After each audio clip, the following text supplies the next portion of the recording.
ಪ್ರೀತಿಯ ವೀಕ್ಷಕರಿಗೆ ಶಂಕರಾನಂದ ಟಿವಿಗೆ ಸ್ವಾಗತ ಸುಸ್ವಾಗತ.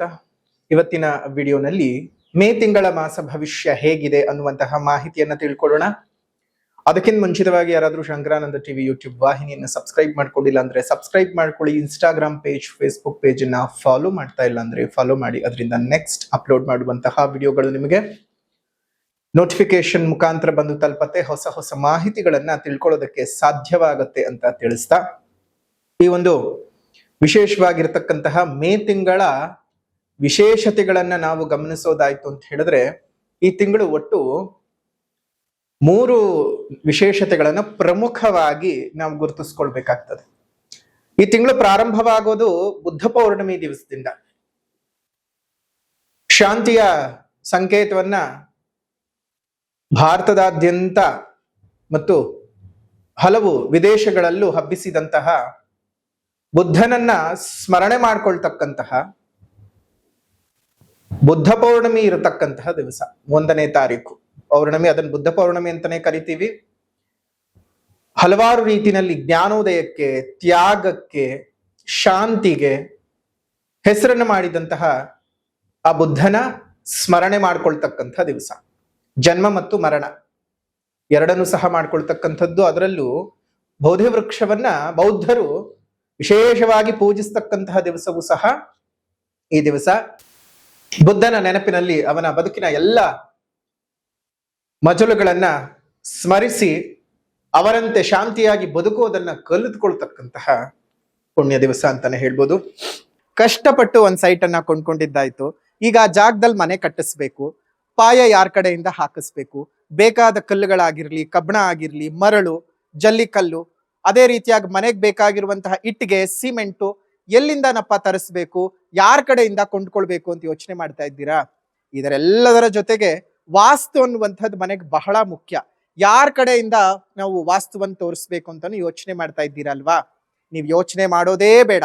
ಪಾಯ ಹಾಕೋದ್ರಿಂದ ಹಿಡಿದು ಮನೆಗೆ ಯಾವ ರೀತಿಯಾಗಿ ವಾಸ್ತು ಇರಬೇಕು ಅಂತ, ಜೊತೆಗೆ ಆ ಮನೆಗೆ ತಕ್ಕ ಹಾಗೆ ಯಾವ ಬಣ್ಣವನ್ನ ಹಾಕಬೇಕು, ನೆಲಕ್ಕೆ ಯಾವ ಕಲ್ಲು ಹಾಕಬೇಕು, ಗೋಡೆಗೆ ಯಾವ ಬಣ್ಣ ಬಳಿಬೇಕು, ಯಾವ ಕಬ್ಬಣ ಉಪಯೋಗಿಸಬೇಕು ಅಂತೆಲ್ಲ ವಿಶೇಷವಾದ ಮಾಹಿತಿಗಳನ್ನ ಪಾಯದಿಂದ ಹಿಡಿದು ಗೃಹ ಪ್ರವೇಶದವರೆಗೂ ನಿಮಗೆ ಬೇಕಾದಂತಹ ಎಲ್ಲಾ ಸವಲತ್ತುಗಳನ್ನ ಒಂದೇ ಸೂರಿನಡಿ ಕೊಡ್ತಾ ಇದ್ದಾರೆ. ಅತ್ಯಂತ ಕಡಿಮೆ ದರದಲ್ಲಿ ಉನ್ನತ ಗುಣಮಟ್ಟ ಇರತಕ್ಕಂತಹ ವಸ್ತುಗಳನ್ನ ಉಪಯೋಗಿಸಿ ನಿಮಗೆ ಅಂತಾನೆ ಮನೆಯನ್ನ ಕನ್ಸ್ಟ್ರಕ್ಷನ್ ಮಾಡಿಕೊಡ್ತಾ ಇದ್ದಾರೆ. ನಮ್ಮ ರಾಜಾಜಿನಗರದಲ್ಲಿರುವಂತಹ KMI ಕನ್ಸ್ಟ್ರಕ್ಷನ್ಸ್ ನವರು ನಿಮಗೆ ಏನಾದ್ರೂ ಮನೆ ಕಟ್ತಾ ಇದ್ದೀನಿ, ಎಲ್ಲಾ ರೀತಿಯಾದ ಗೊಂದಲಗಳಿದೆ ಅಂದ್ರೆ ಫಸ್ಟ್ ಇಲ್ಲಿರುವಂತಹ ಫೋನ್ ನಂಬರ್ಗೆ ಫೋನ್ ಮಾಡಿ ಎಲ್ಲಾ ಮಾಹಿತಿಗಳನ್ನ ನೀವು ಕುಲಂಕುಷವಾಗಿ ತಿಳ್ಕೊಂಡು ನಿಮಗೆ ಬೇಕಾದಂತಹ ಮನೆಯನ್ನ ನಿಮ್ಮ ಕೈಗೆಟಕುವ ದರದಲ್ಲಿ ಇವರೇ ಕಟ್ಟಿಕೊಡ್ತಾರೆ. ಎಲ್ಲಾ ವಿಚಾರಗಳನ್ನ ತಿಳ್ಕೊಂಡು ಮುಂದುವರಿರಿ. ಶುಭವಾಗ್ಲಿ. ಕನ್ಸ್ಟ್ರಕ್ಷನ್ಗೆ ಸಂಬಂಧಪಟ್ಟಂತಹ ಸಂಪೂರ್ಣ ಮಾಹಿತಿ ಬೇಕಾದ್ರೆ ಇಲ್ಲಿರುವಂತಹ ಫೋನ್ ನಂಬರ್ಗೆ ಫೋನ್ ಮಾಡಿ. ಶುಭವಾಗ್ಲಿ. ಅದರ ಜೊತೆಗೆ 11ನೇ ತಾರೀಕು 5ನೇ ತಿಂಗಳು 2026 ಅವತ್ತು ವಿಶೇಷವಾಗಿ ವೈಶಾಖ ಮಾಸದ ನವಮಿ. ಆ ನವಮಿ ತಿಥಿಯಂದು ಹನುಮತ್ ಜಯಂತಿ ಇರ್ತಕ್ಕಂಥದ್ದು. ನಮ್ಮ ಎಲ್ಲರ ಪ್ರೀತಿಯ ಹನುಮಂತ ದಾಸರ ಕೈನಲ್ಲಿ ಕಂದ ಅಂತ ಸೀತಾಮಾತೆ ಕರೆದ್ಲು ಅಂತ ಊಹೆ ಮಾಡಿಕೊಂಡು, ಎನ್ನ ಕಂದ ಹಳ್ಳಿಯ ಹನುಮ ಚೆನ್ನಾಗಿ ಹರೇ ಲಕ್ಷ್ಮಣ ದೇವರು ಅಂತ ಹೇಳಿ ದಾಸರು ಬರೀತಾರೆ. ಬಹುಶಃ ದಾಸರು ಊಹೆಯನ್ನ ಮಾಡಿಕೊಂಡು ಸೀತಾ ಮತ್ತು ಹನುಮಂತನ ಸಂವಾದ ಹೀಗಿದ್ದಿರಬಹುದು ಅನ್ನುವಂತಹ ಮಾತುಗಳು ಎಷ್ಟು ಚೆನ್ನಾಗಿದ್ದಾವಲ್ಲ. ಅಣುವೂ ಹೌದು, ಮಹಾಬಲನೂ ಹೌದು. ಇಂತಹ ಹನುಮಂತ ನಮ್ಮ ಕಿಷ್ಕಿಂಧದಲ್ಲಿ ಕೇಸರಿ ಮತ್ತು ಅಂಜನಾದೇವಿಗೆ ಜನ್ಮಿಸಿದಂತಹ ಪುಣ್ಯದ ದಿವಸ ವೈಶಾಖ ನವಮಿ. ಹಾಗಾಗಿ ಹನುಮತ್ ಜಯಂತಿಯನ್ನ ಆಚರಣೆ ಮಾಡ್ತಾ ಇದ್ದೇವೆ. 17ನೇ ತಾರೀಕಿನಿಂದ ಜೂನ್ 15ನೇ ತಾರೀಕಿನವರೆಗೂ, ಮೇ 17ನೇ ತಾರೀಕಿನಿಂದ ಜೂನ್ 15ನೇ ತಾರೀಕಿನವರೆಗೂ ಜ್ಯೇಷ್ಠ ಅಧಿಕ ಮಾಸ ಬರುವಂಥದ್ದು. ಈ ಅಧಿಕ ಮಾಸ 32-33 ತಿಂಗಳಿಗೆ ಒಂದ್ಸಲ ಬರ್ತಾ ಇರುತ್ತೆ. ಯಾಕೆ ಬರುತ್ತಪ್ಪ ಅಂತ ಹೇಳಿದ್ರೆ, ನೋಡಿ, ಚಂದ್ರನ ಒಂದು ವರ್ಷದ ಲೆಕ್ಕವನ್ನು ತಗೊಂಡ ಸಂದರ್ಭಕ್ಕೆ 354 ದಿನಗಳಾಗ್ತದೆ. ಅದೇ ರೀತಿಯಾಗಿ ಸೂರ್ಯನ ದಿನಗಳನ್ನು ತೆಗೆದುಕೊಂಡಂತಹ ಸಂದರ್ಭದಲ್ಲಿ 365 ದಿವಸಗಳು ಬರುತ್ತೆ. ಒಟ್ಟಾರೆಯಾಗಿ 10-11 ದಿವಸಗಳ ಅಂತರ ಸೂರ್ಯ ಮತ್ತು ಚಂದ್ರನಿಗೆ ಇರ್ತಕ್ಕಂಥದ್ದು. ಅದನ್ನ ಬ್ಯಾಲೆನ್ಸ್ ಮಾಡುವಂತಹ ಸಲುವಾಗಿ ಒಂದು ತಿಂಗಳನ್ನ 32-33 ತಿಂಗಳು ಒಂದ್ಸಲ ಆಡ್ ಮಾಡಿದ ಸಂದರ್ಭಕ್ಕೆ ಎರಡನ್ನು ಸಮಾನಾಂತರಿಸುವ ರೀತಿನಲ್ಲಿ ನೋಡಿದಾಗ ಸೂರ್ಯ ಒಂದು ರಾಶಿಯಿಂದ ಇನ್ನೊಂದು ರಾಶಿಗೆ ಪ್ರವೇಶ ಮಾಡದೇ ಇರತಕ್ಕಂತಹ ತಿಂಗಳು ಅದಾಗಿರ್ತದೆ. ಹಾಗಾಗಿ ಅದನ್ನು ಅಧಿಕ ಮಾಸ ಅಂತ ಕರಿತೀವಿ. ಅಧಿಕ ಮಾಸದಲ್ಲಿ ನಮಗೆ ಈ ಜಪತಪಗಳು, ದಾನ ಧರ್ಮಗಳು, ಮನಸ್ಸನ್ನ ಶುದ್ಧವಾಗಿ ಇಟ್ಟುಕೊಂಡಿರ್ತಕ್ಕಂತಹದ್ದು, ಈ ರೀತಿಯಾಗಿರ್ತಕ್ಕಂಥ ವಿಚಾರಗಳಿಗೆ ಬಹಳ ಪ್ರಾಶಸ್ತ್ಯವನ್ನು ಕೊಡ್ತಕ್ಕಂಥದ್ದು. ಹಾಗಾಗಿ ಅಧಿಕ ಮಾಸದ ಆಚರಣೆಯನ್ನ ತಾವೆಲ್ಲರೂ ಸಹ ಮಾಡಬೇಕು. ಅದೆಲ್ಲವೂ ಸಹ ಒಳ್ಳೇದಾಗ್ತಕ್ಕಂತಹದ್ದು. ಇನ್ನು ಪ್ರಮುಖವಾಗಿ ಬದಲಾಗ್ತಾ ಇರತಕ್ಕಂತಹ ಗ್ರಹಗಳನ್ನ ನೋಡಿದಂತಹ ಸಂದರ್ಭದಲ್ಲಿ 11ನೇ ತಾರೀಕು 5ನೇ ತಿಂಗಳು 2026 ಕುಜ ಮೇಷರಾಶಿಗೆ ಪ್ರವೇಶವನ್ನು ಮಾಡ್ತಾ ಇದ್ದಾನೆ. 14ನೇ ತಾರೀಕು 5ನೇ ತಿಂಗಳು 2026 ಬುಧ ವೃಷಭ ರಾಶಿಗೆ ಪ್ರವೇಶ ಮಾಡಿದ್ರೆ ಅದೇ ದಿವಸ ಅಂದ್ರೆ 14ನೇ ತಾರೀಕೆ ಶುಕ್ರ ಮಿಥುನ ರಾಶಿಗೆ ಪ್ರವೇಶ ಮಾಡ್ತಾ ಇದ್ದಾನೆ. 15ನೇ ತಾರೀಕು 5ನೇ ತಿಂಗಳು 2026 ವೃಷಭ ರಾಶಿಗೆ ರವಿ ಪ್ರವೇಶ ಮಾಡ್ತಾ ಇದ್ದಾನೆ. 29ನೇ ತಾರೀಕು 5ನೇ ತಿಂಗಳು 2026 ಮಿಥುನ ರಾಶಿಗೆ ಬುಧ ಪ್ರವೇಶ ಮಾಡ್ತಾ ಇರತಕ್ಕಂಥದ್ದು. ಇದಿಷ್ಟು ಗ್ರಹದ ಸ್ಥಾನದ ಬದಲಾವಣೆಯ ವಿಚಾರಗಳು. ಜೊತೆಗೆ ಈ ಮೇ ತಿಂಗಳಲ್ಲಿ ಕೃತಿಕಾ ಮಳೆ ಇದೆ. ಕೃತಿಕಾ ಮಳೆಯನ್ನ ನಾವು ನಿರೀಕ್ಷೆ ಮಾಡಬಹುದು 11ನೇ ತಾರೀಕಿನಿಂದ 25ನೇ ತಾರೀಕಿನವರೆಗೂ. ಇದು ನಮ್ಮ ರೈತಾಪಿ ವರ್ಗದವರಿಗೆ ಬಹಳ ಅನುಕೂಲ ಆಗ್ತಕ್ಕಂತಹ ವಿಚಾರ. ಯಾವ ದಿನಾಂಕಗಳಲ್ಲಿ ಮಳೆ ಬರಬಹುದಪ್ಪ ಅಂತಂದ್ರೆ ನೋಡಿ, 11ನೇ ತಾರೀಕು, 12ನೇ ತಾರೀಕು, 13ನೇ ತಾರೀಕು, 16ನೇ ತಾರೀಕು, 17ನೇ ತಾರೀಕು, 20ನೇ ತಾರೀಕು, 21ನೇ ತಾರೀಕು, 22ನೇ ತಾರೀಕು, 23ನೇ ತಾರೀಕು, 24ನೇ ತಾರೀಕು, ಇದಿಷ್ಟು ದಿವಸಗಳು ಸಾಧಾರಣವಾಗಿರತಕ್ಕಂತಹ ಮಳೆಯನ್ನ ನಿರೀಕ್ಷೆ ಮಾಡಬಹುದು. ಇದು ನಮ್ಮ ರೈತಾಪಿ ವರ್ಗದವರಿಗೆ ಬಹಳ ಅನುಕೂಲತೆಗಳು. ಯಾಕಂದ್ರೆ ಇನ್ನೇನು ಮತ್ತೆ ಕೃಷಿ ಚಟುವಟಿಕೆಗಳು ಮಾಡಿಕೊಳ್ಬೇಕಲ್ಲ, ಜೀವನೋಪಾಯ ಆಗ್ಲೇಬೇಕಲ್ಲ. ಹಾಗಾಗಿ ಅವತ್ತಿನ ದಿವಸಗಳು ಮಳೆಯನ್ನ ನಿರೀಕ್ಷೆ ಮಾಡಬಹುದು. ಈ ಗ್ರಹಸ್ಥಿತಿಗಳ ಬದಲಾವಣೆಗಳಿಂದಾಗಿ ರಾಶಿ ಭವಿಷ್ಯ ಹೇಗಿದೆ ಅಂತ ಈಗ ಗಮನಿಸೋಣ. ಇನ್ನು ಮೀನ ರಾಶಿನಲ್ಲಿ ಹುಟ್ಟಿರ್ತಕ್ಕಂಥವ್ರಿಗೆ ಮೇ ತಿಂಗಳ ಮಾಸ ಭವಿಷ್ಯ ಯಾವ ರೀತಿಯಾಗಿದೆ ಅಂತ ಗಮನಿಸೋದಾಯ್ತು ಅಂತ ಹೇಳಿದ್ರೆ ನೋಡಿ, ಮೇ ತಿಂಗಳು ಅಂತ ಬರ್ತಾ ಇದ್ದ ಹಾಗೇನೆ ರಾಶಿಯಲ್ಲಿ ಇರ್ತಕ್ಕಂತಹ ಶನಿ, 2ನೇ ಮನೆಯಲ್ಲಿರ್ತಕ್ಕಂತಹ ಕುಜ, ತೃತೀಯದ ರವಿ ಬುಧ, ಚತುರ್ಥ ಸ್ಥಾನದಲ್ಲಿರ್ತಕ್ಕಂತಹ ಗುರು ಮತ್ತು ಶುಕ್ರರು, 6ನೇ ಮನೆಯಲ್ಲಿರ್ತಕ್ಕಂತಹ ಕೇತು, 12ನೇ ಮನೆಯಲ್ಲಿರ್ತಕ್ಕಂತಹ ರಾಹುವಿನ ಪ್ರಭಾವಕ್ಕೆ ಮೀನರಾಶಿಯವರು ಸಿಲುಕಾಕೊಂಡಿದ್ದೀರಿ. ಅವುಗಳ ಪ್ರಭಾವವನ್ನ ನೀವು ಎದುರಿಸಲೇಬೇಕಾಗ್ತದೆ. ಏನೇನ್ ಫಲಿತಗಳು ಇದ್ದಾವೆ ಮೀನರಾಶಿಯವರಿಗೆ ಅಂದ್ರೆ, ಒಂದೊಂದೇ ಹೆಜ್ಜೆ ಮುಂದುವರಿತಾ ಹೋಗ್ತೀರಿ ಈ ತಿಂಗಳು. ಯಾವ ಕಡೆಗೆ? ಯಶಸ್ಸಿನ ಕಡೆಗೆ. ಅಂದುಕೊಂಡಿರ್ತಕ್ಕಂತಹ ಕೆಲಸ ಕಾರ್ಯಗಳು ನಿಧಾನವಾದರೂ ಸಹ ಪ್ರಧಾನವಾಗಿ ಮುಗಿಯತ್ತೆ. 7.5 ಪ್ರಭಾವ. 7.5 ಅಂತ ಹೇಳ್ತಾ ಇದ್ದ ಹಾಗೇನೆ ನಾನು ಹೇಳ್ತಿರ್ತೀನಿ ಪ್ರತಿ ಬಾರಿಯೂ, ಇದು ಎಷ್ಟನೇ ಬಾರಿ ನಿಮಗ್ 7.5 ಬಂದಿದೆ ತಿಳ್ಕೊಳ್ಳಿ. ಮೊದಲನೇ ಬಾರಿನ, 2ನೇ ಬಾರಿಯ, 3ನೇ ಬಾರಿಯ ತಿಳ್ಕೊಳ್ಳಿ. 2ನೇ ಬಾರಿ ಬಂದಿತ್ತು ಅಂತ ಹೇಳಿದ್ರೆ ನಿಮಗದು ತುಂಬಾ ಅಂದ್ರೆ ತುಂಬಾ ಒಳ್ಳೇದು. ಎಷ್ಟು ಒಳ್ಳೇದು ಮಾಡತ್ತೆ ಅಂತ ಹೇಳಿದ್ರೆ, ನಿಮ್ಮ ಜೀವನದಲ್ಲಿ ಎಲ್ಲಾ ರೀತಿಯ ಅಭಿವೃದ್ಧಿಗಳನ್ನು ಸಹ ಕೊಡ್ತಾನೆ 7.5ನಲ್ಲಿ. ನಿಮಗದು ಅಭಿವೃದ್ಧಿ ಅಂತ ಅನ್ಕೊಳ್ತಿರೋದಿಲ್ಲ ಅಷ್ಟೇ, ನಿಮ್ಮಿಷ್ಟದ ಪ್ರಕಾರ ಆಗ್ತಿರೋದಿಲ್ಲ, ನಿಮ್ ಕರ್ಮಾನುಸಾರದ ಪ್ರಕಾರ ಆಗ್ತಿರತ್ತೆ. ಅದು ಅಲ್ಲದೆ ಜನ್ಮಜಾತಕದಲ್ಲಿ ಏನಾದ್ರೂ ಅಷ್ಟಕ ವರ್ಗದಲ್ಲಿ ಶನಿ 7.5 ಸಂಚಾರದ ರಾಶಿಗಳಾಗಿರ್ತಕ್ಕಂತಹ ಕುಂಭರಾಶಿ, ಮೀನರಾಶಿ, ಮೇಷರಾಶಿಯಲ್ಲಿ ಸಂಚಾರ ಮಾಡಬೇಕಾದಾಗ ನಿಮಗೆ ಅಂದ್ರೆ ಮೀನರಾಶಿಯವರಿಗೆ 7.5 ಉಂಟಾಗ್ತದೆ. ಆ ಒಂದು ಕುಂಭ, ಮೀನ, ಮೇಷರಾಶಿಯಲ್ಲಿ ಶನಿಯ ಸಂಚಾರದ ಬಿಂದುಗಳೇನಾದ್ರೂ 4 ಅಥವಾ ಅದಕ್ಕಿಂತ ಹೆಚ್ಚಿತ್ತು ಅಂದ್ರೆ ನಿಮ್ಗೆ ಯಾವುದೇ ರೀತಿಯಾಗೂ 7.5 ತೊಂದರೆಗಳು ಇರೋದಿಲ್ಲ. ಬೇರೆ ಬೇರೆ ರೀತಿಯಾಗಿರ್ತಕ್ಕಂತಹ ಬೇರೆ ಬೇರೆ ಗ್ರಹಗಳಿಂದ ತೊಂದರೆ ತಾಪತ್ರೆಗಳು ಉಂಟಾಗತ್ವೆ ಹೊರತು ಶನಿಯಿಂದ ಉಂಟಾಗ್ತಾ ಇರೋದಿಲ್ಲ.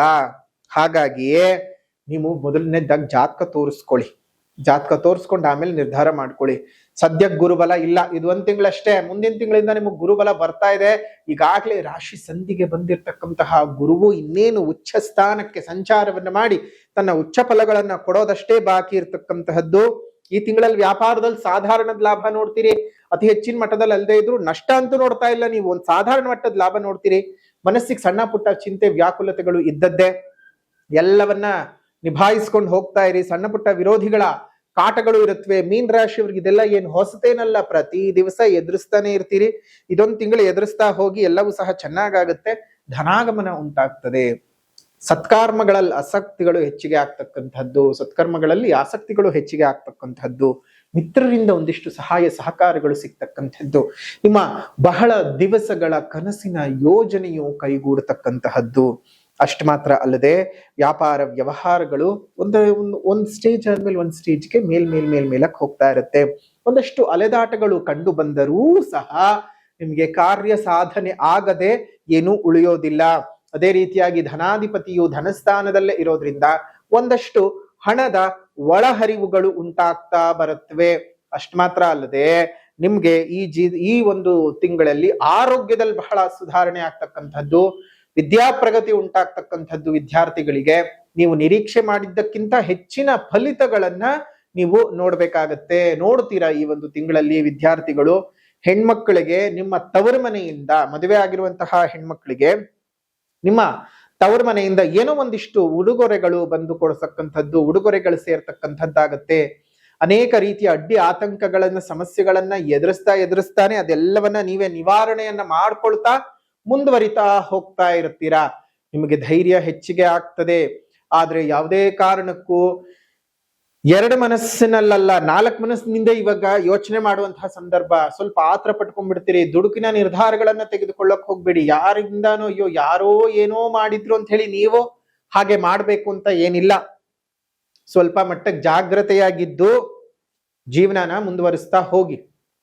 ಯಾವುದಕ್ಕೂ ಅಷ್ಟೊಂದು ವಿಧದಲ್ಲಿ ತಲೆ ಕೆಡಿಸ್ಕೊಳ್ಳುವಂತಹ ಅವಶ್ಯಕತೆ ಇಲ್ಲ.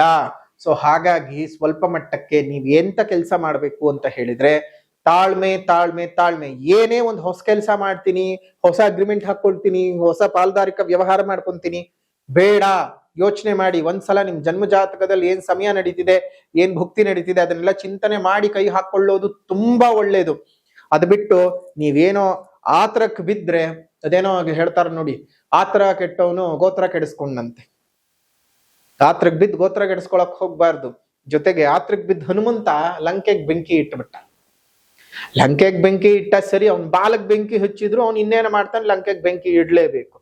ಆದ್ರೆ ಸೀತಮ್ಮನು ಅಲ್ಲೇ ಇದ್ಲು ಅನ್ನೋದನ್ನು ಮರೆತು ಬಿಟ್ಟಿದ್ದ ಒಂದು ಕ್ಷಣ. ಅದಕ್ಕೆ ಕೋಪದ ಕೈನಲ್ಲಿ ನಾವು ಬುದ್ಧಿ ಕೊಡೋದಕ್ಕೆ ಹೋಗ್ಬಾರ್ದು. ಆ ಬ್ರಹ್ಮಾಸ್ತ್ರ ಬಂದಾಗ ಹೇಗೆ ಆ ಬ್ರಹ್ಮನ ಹಸ್ತಕ್ಕೆ ಶರಣಾಗಬೇಕು ಅಂತ ಗೊತ್ತಿತ್ತು, ಹಾಗೆ ಅಲ್ಲೇ ನನ್ನ ಅವ್ವ ಇದ್ದಾಳೆ, ಅವಳಿಗೂ ಏನು ಆಗಬಾರದು ಅನ್ನುವಂಥದ್ದು ಯೋಚನೆ ಆಗ್ಲಿಲ್ಲ. ಅದೆಲ್ಲ ಬೇರೆ ವಿಚಾರ.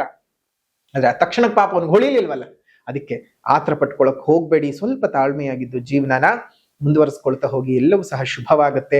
ಇನ್ನೇನು ಉಚ್ಚ ಗುರುವಿನ ಪ್ರಭಾವಕ್ಕೆ ಒಳಗಾಗ್ತಾ ಇದ್ದೀರಾ, ಉಚ್ಚ ಗುರುವಿನ ಅನುಗ್ರಹ ನಿಮ್ಮ ಜೀವನದಲ್ಲಿ ಬಹಳ ಚೆನ್ನಾಗಿ ಬರುತ್ತೆ. ಆ ಬಂದ ಸಂದರ್ಭಕ್ಕೆ ನಿಮ್ಮ ರಾಶಿಯ ಮೇಲೆ 12 ವರ್ಷಗಳ ನಂತರದಲ್ಲಿ ನೋಡಿ, 12 ವರ್ಷದ ಹಿಂದೆ ನಿಮ್ಮ ಜೀವನ ಹೇಗೆ ಒಂದು ಬದಲಾವಣೆಯ ಹಂತಕ್ಕೆ ತಲುಪಿತ್ತೋ, ಈ ಬಾರಿಯೂ ನಿಮಗೆ ಬದಲಾವಣೆಯ ಹಂತ ತಲುಪ್ತಾ ಇದೆ. ನೋಡಿ, ಒಂದು ಹಳೆಯದ್ದು ಕಳೆದರೇನೆ ಹೊಸದು ಶುರುವಾಗೋದಕ್ಕೆ ಸಾಧ್ಯ. ಹಳೆಯದ್ದು ಮುಗಿಯದೆ ಹೊಸದನ್ನ ನಾವು ಶುರು ಮಾಡೋಕ್ ಸಾಧ್ಯನೇ ಇಲ್ಲ, ಬರ್ದಿಟ್ಕೊಳ್ಳಿ. ಹಾಗಾಗಿ ಹಳೆಯದು ಮುಗಿಬೇಕು, ಹೊಸದ್ದು ಶುರುವಾಗಬೇಕು. ಪ್ರತಿಯೊಂದರ ಅಂತ್ಯ ಮತ್ತೊಂದರ ಪ್ರಾರಂಭವಾಗಬೇಕೇ ಹೊರತು ನಮ್ಮ ಜೀವನದಲ್ಲಿ ಅಯ್ಯೋ ಮುಗಿದು ಹೋಯ್ತಲ್ಲ ಅದು ಅಂತ ಯೋಚನೆ ಮಾಡೋಕ್ ಬೇಡ. ತುಂಬಾ ಜನ ಯೋಚನೆ ಮಾಡ್ತಾ ಇರ್ತೀರಿ, ಹಾಗಲ್ಲ ಬದುಕು. ಒಂದು ಮುಗೀತು ಅಂತ ಹೇಳಿದ್ರೆ ಅಲ್ಲಿಂದ ಏನೋ ಹೊಸದರ ಜೀವನ ಪ್ರಾರಂಭವಾಗುತ್ತೆ. ಹೊಸದಿದ್ದ ಹಾಗೆ ನಮ್ಮ ಬದುಕಿರುತ್ತೆ.